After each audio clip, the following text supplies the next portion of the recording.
अध्याय 4 देख रहे हैं। भूमंडलीकृत विश्व का बनना।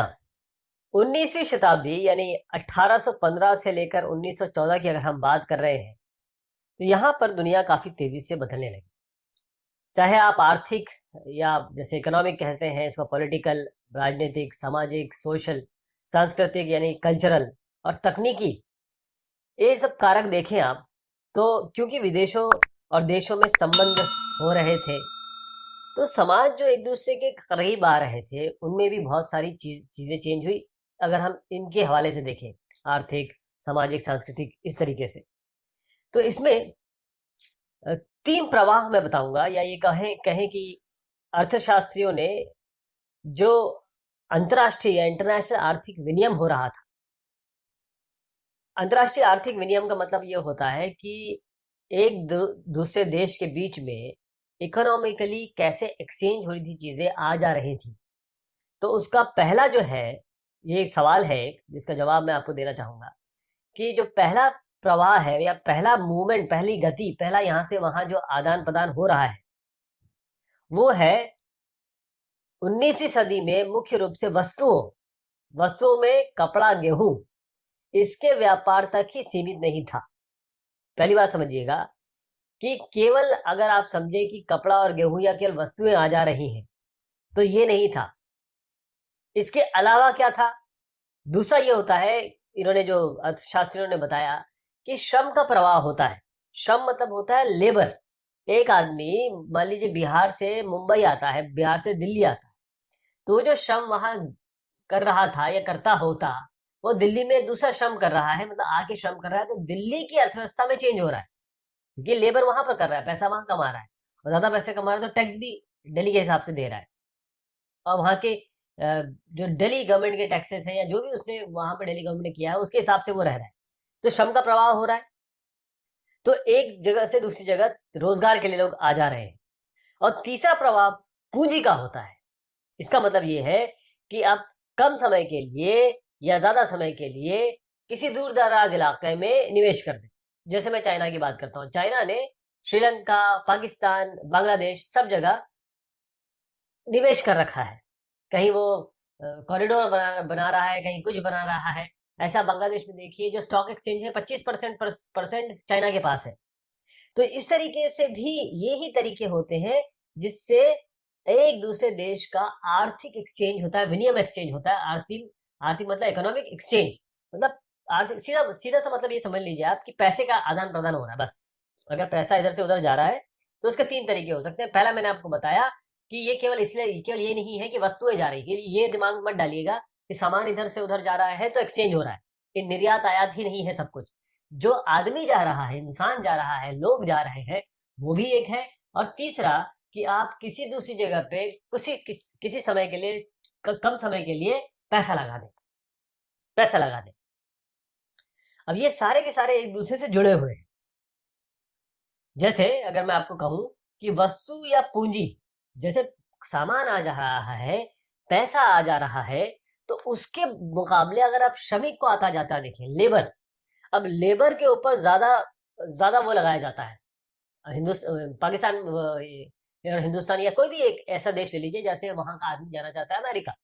अमेरिका में आपको ग्रीन कार्ड यानी कि आपको वहां पर रहने की सुविधा मिलती है। वो तभी मिल पाता है जब आप उसके कारकों को, उनके एक जो पैरामीटर्स है उनको पूरा करें। तो आप आदमी है, लेकिन जब आप सामान भेज रहे हैं, जब हिंदुस्तानी एक सामान भेज रहा है अमेरिका में, तो उसके ऊपर इतनी ज्यादा बंदिशें नहीं लगाई जाएंगी। इसीलिए कि ये जो तीनों कारक हैं जो मैंने आपको बताया, जो ऊपर अर्थशास्त्रियों ने भी कहा, वो आने जाने वाला या फिर जो आर्थिक विनियम है वो डिपेंड करता है कि क्या चीज भेजी जा रही है, क्या चीज जा रही है, उसके ऊपर अलग अलग तरीके से रूल लगते हैं। और इस तरीके से अलग अलग तरीके से विनियम होता है, एक्सचेंज होता है। अब जब आपस में देश जुड़े, आपस में वैश्वीकरण हुआ, तो फिर एक ग्लोबल अर्थव्यवस्था भी बनेगी। जैसे हिंदुस्तान की एक अर्थव्यवस्था है, हमारी एक इकोनॉमी है, और ऐसी एक ग्लोबल भी तो बनेगी, पूरे विश्व की इकोनॉमी भी तो होगी क्योंकि विश्व भी आदान प्रदान कर रहा है। जैसे हम आपस में आदान प्रदान कर रहे हैं तो हमारी एक अर्थव्यवस्था है, ऐसे विश्व के देश भी आपस में आदान प्रदान कर रहे हैं, या फिर कोई पूंजी आ रही है, लोग आ जा रहे हैं, तो वहां पूरे विश्व की भी की एक अर्थव्यवस्था के हिसाब से हम देखेंगे, राइट।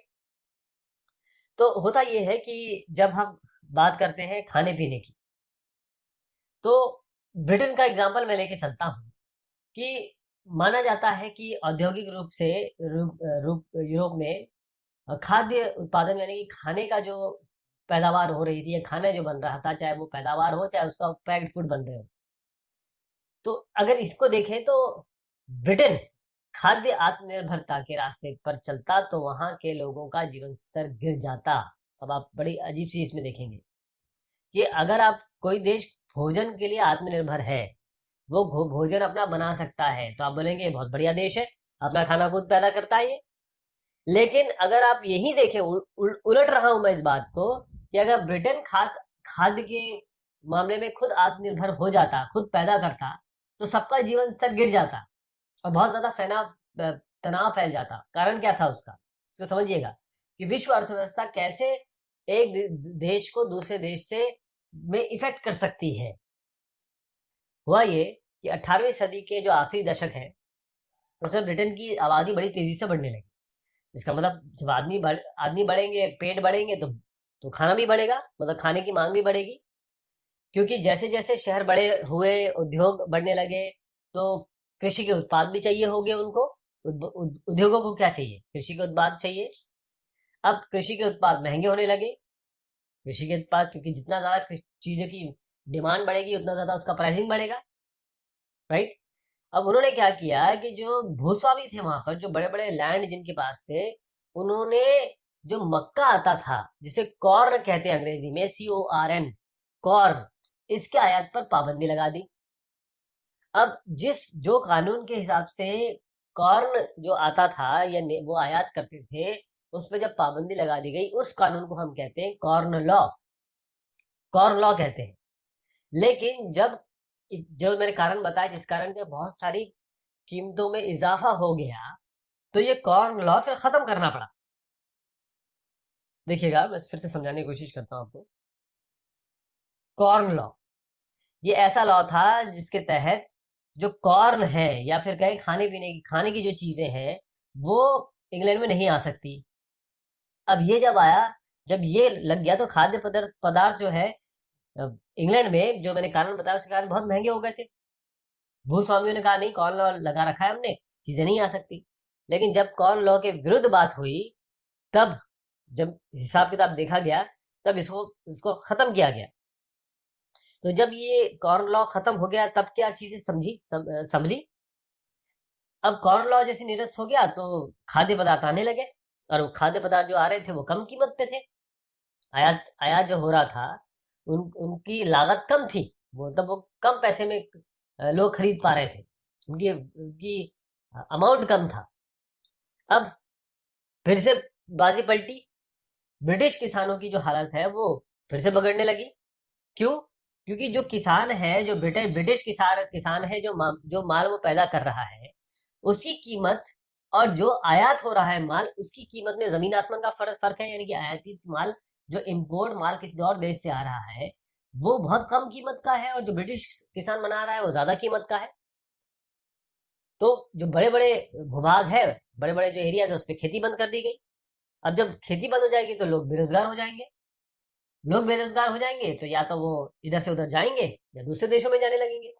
तो इस तरीके से विश्व अर्थव्यवस्था किस तरीके से बनी, एक मैंने एग्जांपल लेके बताया आपको कि कैसे इंग्लैंड में जब कॉर्न लॉ लगा था, कॉर्न लॉ, तो उससे क्या फर्क पड़ा, और कॉर्न लॉ जब हट गया तब क्या फर्क पड़ा।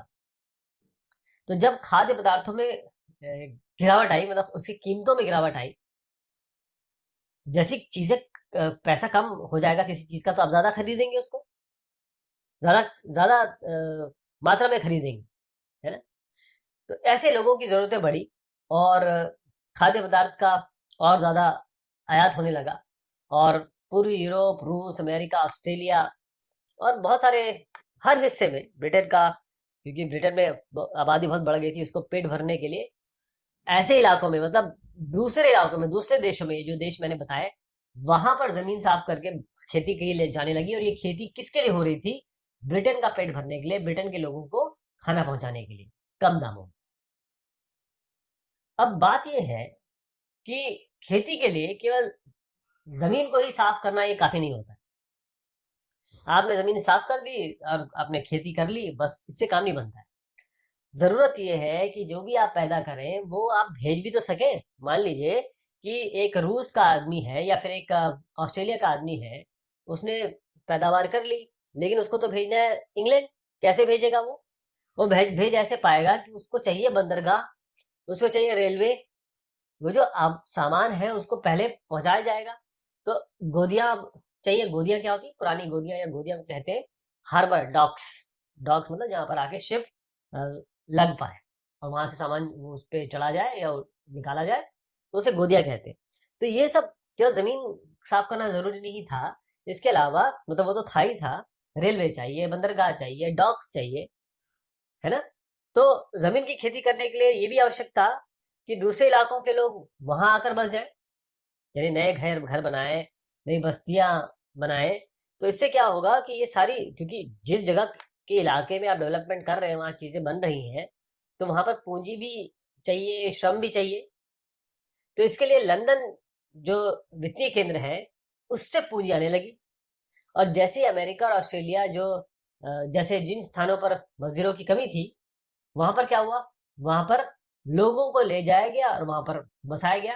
कहने का मतलब ये हुआ कि मान लीजिए ये ब्रिटेन है और ये ऑस्ट्रेलिया है। यहाँ पर ऑस्ट्रेलिया में जमीन केवल खाली करना का काम नहीं है, यहाँ पर इनको बंदरगाह चाहिए, रेलवे चाहिए, क्योंकि ये अगर इलाका में बन रहा है और यहाँ पर डॉक है, तो मतलब डॉक यहाँ पर है तो आप कैसे पहुंचाएंगे? उसके लिए आपको बहुत सारी चीजें, रेलवे, बंदरगाह, ये सब चाहिए, रास्ते चाहिए। यहाँ पर आपको श्रम भी चाहिए, यहाँ पर आपको पूंजी भी चाहिए। तो इसके लिए श्रम और पूंजी के लिए भी इंतजाम करना पड़ेगा। तो आप ये देखिए कि ये जो 19वीं सदी में यूरोप, ये जो ब्रिटेन है यूरोप में आता है, तो मैं इसको कहूँ तो यूरोप से 5 करोड़, यूरोप प्लस अमेरिका, ये अमेरिका यहाँ पर बना देता हूँ, छोटा बनाया, लेकिन यूरोप और अमेरिका, यूरोप और अमेरिका मतलब यू प्लस अमेरिका, इनको मिला के ऑस्ट्रेलिया में कितने लोग भेजे गए? 5 करोड़। 5 करोड़, पर 5 करोड़ लोग जाके बसाए गए और उनका मेन क्या काम था? क्या काम था कि भाई ये लोग वहां जाके श्रम करेंगे। और कई लोग देखिए, केवल यही लोग नहीं होता है, कई लोग ये होता है कि अपने और अच्छी जिंदगी के, आप देखेंगे कि लोग कनाडा में जाके बस रहे हैं, लोग अमेरिका में जाके बस रहे हैं, कई लोग ऑस्ट्रेलिया न्यूजीलैंड में जाके बस रहे हैं, उस हिंदुस्तानी भी खास तौर पे। तो उनका ये है कि वो अच्छे देशों में या जहाँ की जिंदगी अच्छी है, उनको अच्छा लगता है, वहां पर जाके लोग बसना चाहते हैं। तो इस तरीके से लोग बसने भी लगे। इसीलिए श्रम का, लेबर का जो जाना आना है, वो भी आर्थिक कारणों में बहुत बड़ा एक तरीके से फैक्टर है। इसलिए अर्थशास्त्री उसको भी इंक्लूड करते हैं। अब एक चित्र दिखाना चाहता हूँ आपको। ये अमेरिका को रवाना होते अप्रवासियों से लदे जहाजों का चित्र है। और ये जो चित्र आप देख रहे हैं आयरलैंड का, कि जहाज पर चढ़ने का इंतजार करते आयरिश आयरिश लोग हैं, आयरिश लोग अप्रवासी जो जाना चाहते हैं दूसरे देशों में, बंदरगाह के थ्रू जाते थे वो पानी के जहाज। तो ये सब बात करने के बाद एक और चीज यहाँ पर आती है कि अब एक, जैसे आपने, मैंने एग्जांपल लिया ब्रिटेन का, इंग्लैंड का, तो यहाँ पर एक कृषि की अर्थव्यवस्था सामने आ गई, यानी कि पूरी ग्लोबल एग्रीकल्चर अर्थव्यवस्था, पूरे विश्व की, आप ये कहें कल्टीवेशन या क्रॉप, इसको इसकी बात करें, उसकी एक अर्थव्यवस्था, उसका एक इकोनॉमी सामने आ चुकी थी पूरे विश्व की। ध्यान रखिएगा, अब हम पूरे पूरे विश्व की बात करें, किसी एक देश की नहीं। तो जैसे जैसे ही एक प्रॉपर एक अर्थव्यवस्था बन गई, इकोनॉमी बन गई, तो चाहे आप ये समझे कि लेबर यहाँ से वहां जा रहा है, पूंजी जा रही है, तकनीक जा रही है, इसमें भी काफी चेंजेस हुए, इसमें भी काफी चेंज हुए। अब ये समझ लीजिए कि भोजन कोई आपके बगल के गांव से नहीं आ रहा है, बल्कि हजारों मील दूर से चला आ रहा है। अब खेतों पर खुद काम करने वाले किसान ये अपना खाद्य पदार्थ हो सकता ना पैदा कर रहे हो, बल्कि कहीं और से उनके पास आ रहा हो, कहीं और से आ रहा हो। तो इसमें कई कई चीजों का इस्तेमाल होता है, जैसे मैंने बताया कि रेलवे का, पानी के जहाज का, ये सब का इस्तेमाल होता है अगर आपको सामान इधर से उधर ले जाना हो। तो ये सब जगह इस तरीके से खासतौर पे आप देखें तो यूरोप, एशिया, अफ्रीका और जो कैरिबियाई द्वीप समूह है उसके मजदूरों से बहुत कम वेतन पर काम करवाया जाता था, क्योंकि जहां भी जरूरत पड़ती है श्रम की वहां पर ऐसे लोग लाए जाते हैं जो आराम आसानी से मिल जाए और जो आसानी से श्रम कर सके। तो आप देखें कि मैं पंजाब की बात करता हूँ। यहाँ क्या हुआ कि ब्रिटिश भारतीय सरकार ने जो रेगिस्तानी इलाका है, अर्ध रेगिस्तानी यानी कि वो जमीन भी है और रेगिस्तान भी है, ये जो जमीन है इसको उपजाऊ बनाने के लिए बाकायदा नहर बनाए, कैनाल्स बना दी। और फिर क्या किया कि गेहूं और कपास की यहाँ पर खेती की गई। लेकिन गेहूं और कपास की खेती इतनी मेहनत उन्होंने क्यों की कि भाई कैनाल भी बनाया, मतलब पानी की व्यवस्था भी की, गेहूं और कपास बनाया। और गेहूं और कपास जो है, कपास खास तौर पे ये कैश क्रॉप थी और उसका वो इसलिए उगा रहे थे कि उसका निर्यात कर सके। और उसके बाद लोगों को लाकर यहाँ पर बसाया भी, क्योंकि श्रम चाहिए, आदमी तो चाहिए तभी तो ये काम होंगे। तो ये जो लोग आके बसे उनको उन बस्तियों को जहां पर बसे उसको कैनाल कॉलोनी कहा जाता है, नहर बस्ती, ध्यान रखिएगा, बड़ा इंपॉर्टेंट चीज है ये। जो अन्य स्थानों से लोग लाके यहाँ पर बसाए गए, पंजाब के अन्य स्थानों से इस जगह पे लाए गए जो अर्ध रेगिस्तानी जगह थी पंजाब की, वहां गेहूं और कपास उगाई गई। वहां जो लोग आके बसे उन बस्तियों को कैनाल बस्ती या नहर बस्ती या कैनाल कॉलोनी कहा जाता। तो हमने देखा कि भोजन तो एक उदाहरण था, जैसे हमने ब्रिटेन से शुरू की, अभी पंजाब की भी बात कर ली, लेकिन इसके अलावा भी बहुत सारी खेती करे जाने लगी, जैसे कपड़ा। अब ब्रिटिश कपड़ा जो मिल है उसकी भी मांग तो बढ़ रही थी। रबड़ की कहानी भी इससे कोई अलग नहीं है। तो ये जब चीजें बढ़ने लगी तो अब अगर आप देखें कि 1820 से 1914 के बीच जो विश्व व्यापार था, अब मैं जो बात कर रहा हूँ उसको ध्यान रखिए, मैं पूरे विश्व की बात कर रहा हूँ। विश्व व्यापार मतलब ग्लोबल व्यापार, हर जगह से हर जगह व्यापार हो रहा है।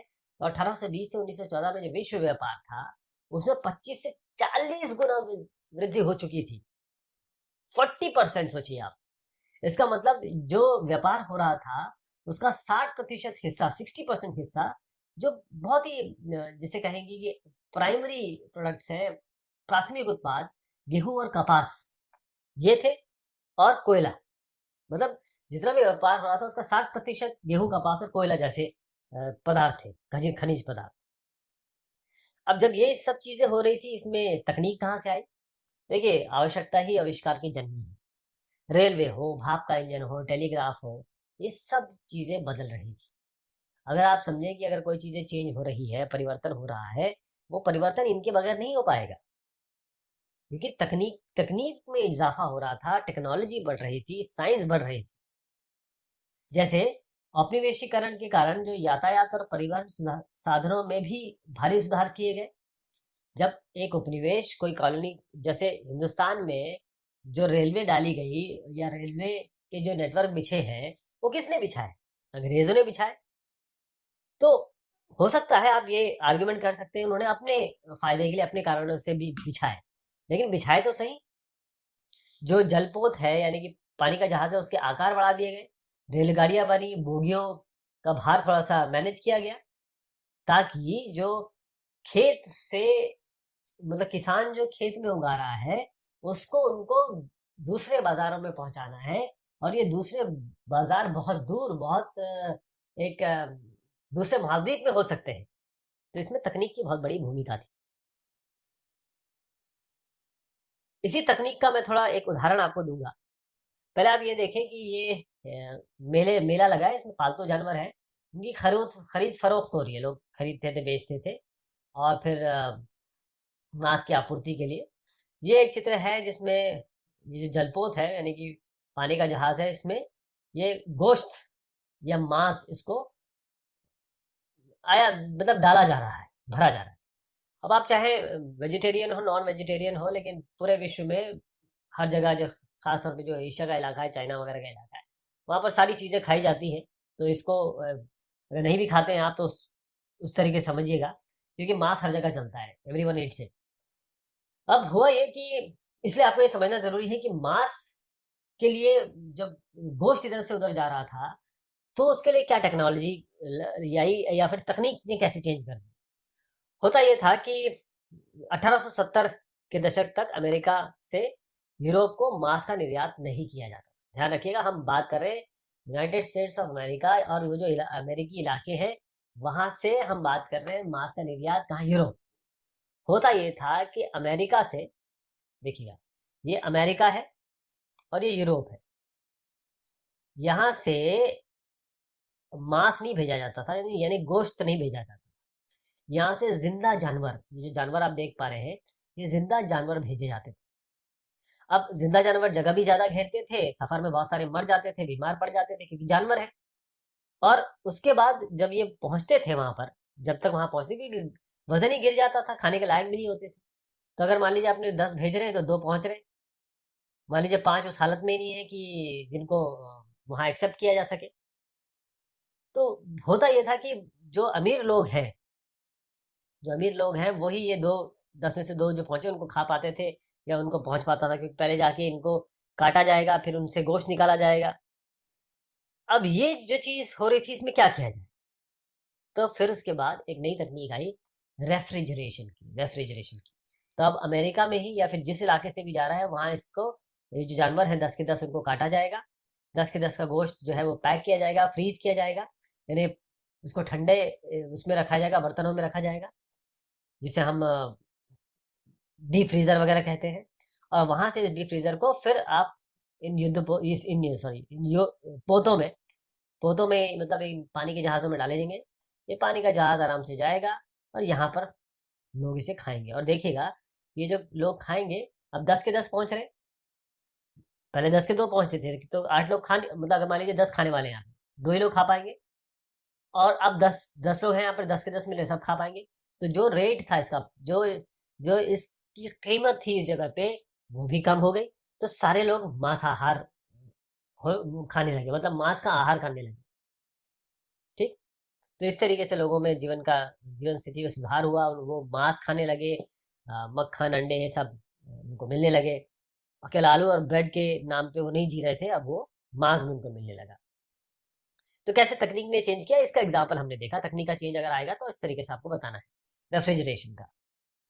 अब 19 सदी के आखिर में जो उपनिवेशवाद था, जैसे हमने देखा कि बहुत बढ़िया व्यापार चल रहा था, बाजार भी बड़ी तेजी से फैलने लगे थे, अच्छा संपन्नता का दौर था ये समय।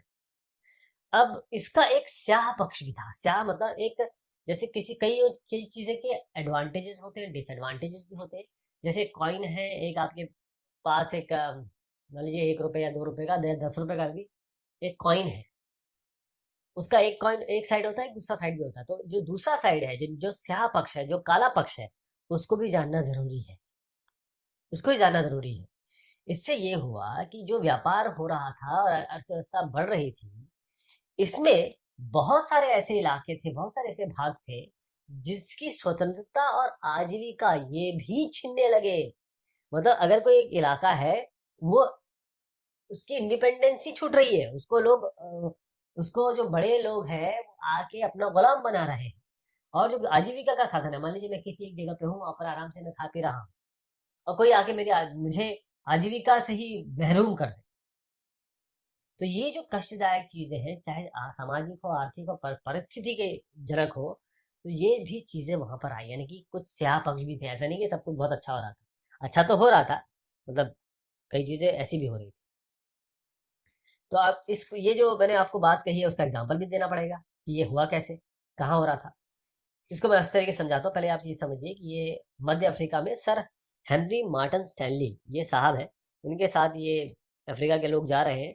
अच्छा, ये कहने को तो एक पत्रकार थे, लेकिन कई बार इन यहाँ पर ना जो देश है, जो इन पत्रकारों को भेजा करते थे, उनके अलग ही कुछ आइडियाज होते थे। वो बंदूक भी लेके चलते थे, लोगों को मार भी सकते थे, तो कुछ अलग ही विचार थे इनके। अब यहाँ पर देखिए 19वीं सदी के आखिर में औपनिवेशिक अफ्रीका का मानचित्र देखिएगा।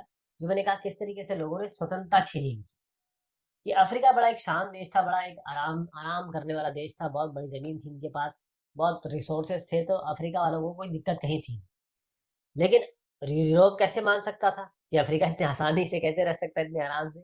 हमें वहां जाना चाहिए, है ना, हम ही उनको सिविलाइजेशन सिखाएंगे, हम उन एरिया को कब्जे में करेंगे। तो आप देखें ये जो इलाके हैं, जैसा बेल्जियम के पास, पीले वाले आपके ब्रिटिश के पास, नीले वाले जो आप देख रहे हैं ये सारे फ्रेंच के पास, अल्जीरिया वगैरह, मोरक्को, ट्यूनीशिया सब फ्रांस के पास था। ये सारे इलाके मतलब अलग अलग देशों ने, ये सारे बेल्जियम से लेकर आप देखें। और इसके बाद क्या हुआ कि अमेरिका पहले तो नहीं करता था, अमेरिका ने फिर इन लोगों को हरा के, मतलब ये जो यूरोप के देश है उनको हरा के फिर कॉलोनी बना ली उस जगह पे। अफ्रीका का मानचित्र आप देखेंगे तो यहाँ पर एक जो सीमा है बिल्कुल आप देख रहे हैं सीधी सीधी है। कई सीमाएं बिल्कुल एकदम एक लाइन ऐसी है जो सीधी, मतलब ऐसा रख रहा है कि एक स्केल रखी गई और एक स्केल रख के सीधा खींच दी गई। क्या ये वाकई में ऐसा है? हाँ, अनफॉर्चुनेटली दुर्भाग्यवश ऐसा ही हुआ था। अब हुआ ये कि जो लोग, मैंने कहा कि ये इलाके बड़े शांति से रह रहे थे, लेकिन उस समय यूरोपियन बाज तो नहीं आ रहे थे। वो यहाँ पर आए, यहाँ पर आके उन्होंने इन सब जगहों पे कब्जा कर लिया। और कब्जा करने के बाद जब एक बार जब उनके आपस में वो होने लगा कि भाई तुम्हारा देश मैं कौन, मेरा देश कौन, जबकि दोनों के ही देश नहीं थे वो, दोनों के ही देश नहीं, लेकिन फिर भी वो आपस में लड़ रहे हैं कि हमारा देश कौन। तो फिर एक बर्लिन में एक बैठक हुई इन सब देशों की, बेल्जियम से लेकर यहाँ जितने भी आपको दिख रहे हैं, इटली, पुर्तगाल, स्पेनिश, सब बैठे और उन्होंने एक अफ्रीका का नक्शा रखा और पेंसिल से खींच खींच के अपना इलाका बांट लिया। तो इस तरीके से स्वतंत्रता, ये स्याह पक्ष है, ये उस चीज का जो जो अर्थव्यवस्था थी, जो वैश्वीकरण हो रहा था, ग्लोबलाइजेशन, उसका स्याह पक्ष है, उसके डिसएडवांटेज हुई। अब आप देखें कि बहुत सारा जो इलाका है ब्रिटेन और फ्रांस के पास है। ब्रिटेन और फ्रांस के पास बहुत ज्यादा अच्छा खासा इलाका है। और उसके बाद बेल्जियम और जर्मनी भी पीछे नहीं रहे, स्पेन भी बहुत आगे बढ़ा रहा। और उसके बाद क्या हुआ कि 1890 में एंट्री हुई अमेरिका की, यूएसए की। उसने भी फिर कब्जे किए, उसने भी इलाकों पे कब्जे किए। ये स्याह पक्ष मैं दिखाना चाह रहा था आपको कि कैसे जो यूरोपीय शक्तियों ने अपने कॉलोनीज बनाए और उसको ऐसे ऐसे, ये स्ट्रेट लाइन देखिए, ऐसे काटा, ऐसे ऐसे अलग किया जैसे वो देश नहीं, वो कोई शेप्स है। तो ये एक और पार्ट देखा हमने अपने डिस्कशन का, अभी ऐसे ही आगे बढ़ता रहेगा और भी 2-3 पार्ट और देखेंगे। तब तक के लिए शुक्रिया, मेहरबानी आप सभी की।